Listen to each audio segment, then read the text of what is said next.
La méthode de complétion du carré, c'est une méthode qui permet de transformer une expression algébrique du type comme celle que j'ai écrite, par exemple un polynôme de second degré 4x au carré moins 3x plus 5, donc de la transformer vers sa forme canonique, puisque ici nous avons une forme développée.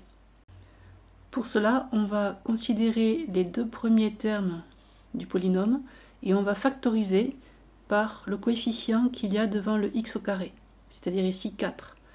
Donc on va avoir f de x égale 4, parenthèse, x au carré moins 3 quarts de x. Alors pourquoi 3 quarts? Parce que si je multiplie par 4 devant la parenthèse, je dois rediviser par 4 ensuite pour pouvoir retrouver le moins 3 du moins 3x. Fermez la parenthèse, donc plus 5. Alors faisons un petit rappel sur les identités remarquables.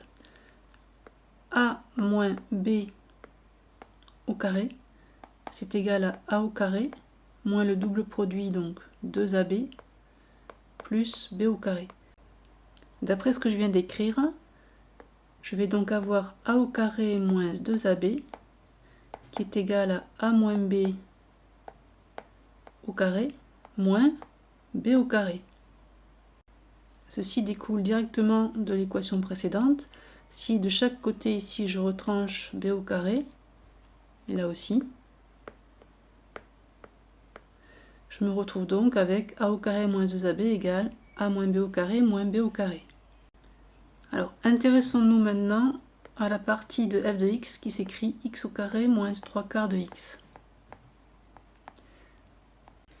Et on va donc considérer que ce x au carré moins 3 quarts de x, c'est le début du développement de a moins b au carré, c'est-à-dire que c'est a au carré moins 2ab. Donc le a au carré, ça sera le x au carré, et le moins 2ab, ça sera le moins 3 quarts de x. Si a au carré c'est x au carré, ça veut dire que x c'est a. Et maintenant il faut trouver b. Donc x au carré moins 3 quarts de x, c'est x au carré moins 2 fois a, c'est-à-dire x, fois b. B, c'est le nombre tel que lorsque je le multiplie par 2, j'obtiens 3 quarts. Je répète, b, c'est le nombre tel que lorsque je le multiplie par 2, 2 fois b, égale 3 quarts. Puisque ce moins, c'est ce moins, j'y touche pas. Ce x, c'est ce x, je n'y touche pas. J'ai donc 3 quarts qui est égal à 2 fois b. Donc que vaut b? 3 quarts égale 2 fois b. Donc b, c'est la moitié de 3 quarts. C'est-à-dire b égale 3 quarts divisé par 2, c'est-à-dire 3 huitièmes. Voilà le b que je cherchais. Maintenant, je peux écrire donc que x au carré moins 3 quarts de x, c'est égal à x moins 3 huitièmes au carré moins 3 huitièmes au carré. Ce que je viens d'écrire, ça vient de cette ligne-là, où j'ai écrit que a au carré moins 2ab égale a moins b au carré moins b au carré, avec a qui vaut en fait x et b qui vaut 3 huitièmes.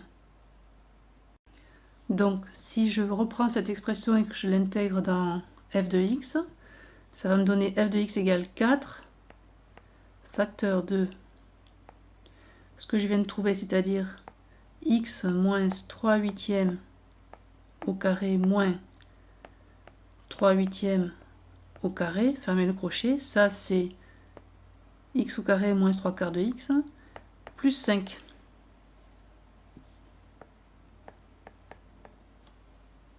Maintenant je vais distribuer le 4 dans le crochet, 4 fois la parenthèse et 4 fois 3 huitièmes au carré. F de x égale 4 fois parenthèse x moins 3 huitièmes au carré, moins 4 fois 3 huitièmes au carré, ça va faire 9 sur 64, plus 5. f de x égale 4 fois x moins 3 huitièmes au carré. Alors, le 4 ici va se simplifier avec 64. 64, c'est 4 fois 16. Donc, le produit va se simplifier en 9 divisé par 16. Plus 5. 5, je vais le mettre sur 16. Et en haut, ça va faire 5 fois 16, c'est-à-dire 80. Et là, en fait, moins 9 sur 16 plus 80 sur 16, ça va me donner 71 sur 16.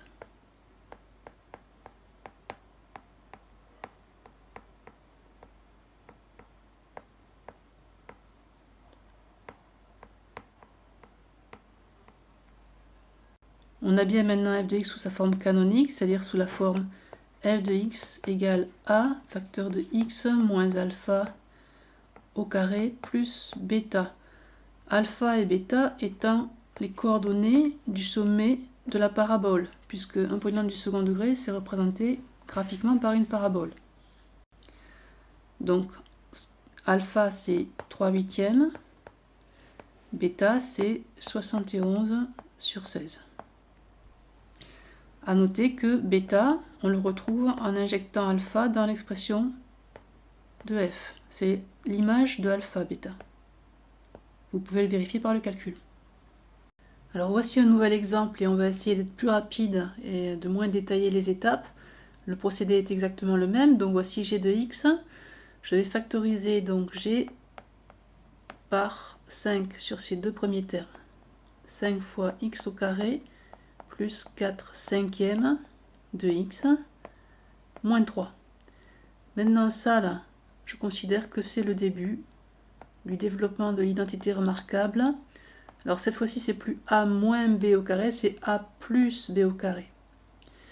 Donc c'est égal à a au carré moins 2 fois a fois b. B c'est le nombre tel que lorsque je le multiplie par 2, je trouve 4 cinquièmes. B fois 2 égale 4 cinquièmes. Donc, B égale 4 dixièmes. Et on simplifie la fraction, ça fait 2 cinquièmes. B égale 2 cinquièmes. Donc, G de x est égal à 5, crochet, parenthèse, x plus 2 cinquièmes au carré, moins le b au carré, c'est-à-dire 2 cinquièmes au carré. Fermez le crochet, moins 3. G de x égale, on distribue le 5. 5 fois x plus 2 cinquièmes au carré, moins 5 fois 2 cinquièmes au carré, ça va faire 4 sur 5 fois 5, 25. 5 au carré, moins 3. G de x égale 5 fois x plus 2 cinquièmes au carré. 5 divisé par 25, on va pouvoir simplifier par 5 là et là. Ça va faire donc moins 4 sur 5. Alors comme j'ai un 5 au dénominateur, le moins 3, je vais mettre aussi un 5 en bas. Donc du coup en gros ça va me faire 15. Et moins 4 sur 5, moins 15 sur 5, ça me fera moins 19 sur 5. Donc g de x égale 5 fois x plus 2 sur 5 au carré, moins 19 sur 5. Voilà la forme canonique de l'expression de g. On a donc alpha, l'abscisse du sommet qui vaut moins 2 cinquièmes, parce que c'est de la forme x moins alpha. Donc, moins alpha, c'est x moins moins 2 cinquièmes. Puisqu'on a x plus 2 cinquièmes, alpha vaut moins 2 cinquièmes. Et bêta, qui est donc l'image g de alpha, qui vaut moins 19 cinquièmes, c'est l'ordonnée du sommet.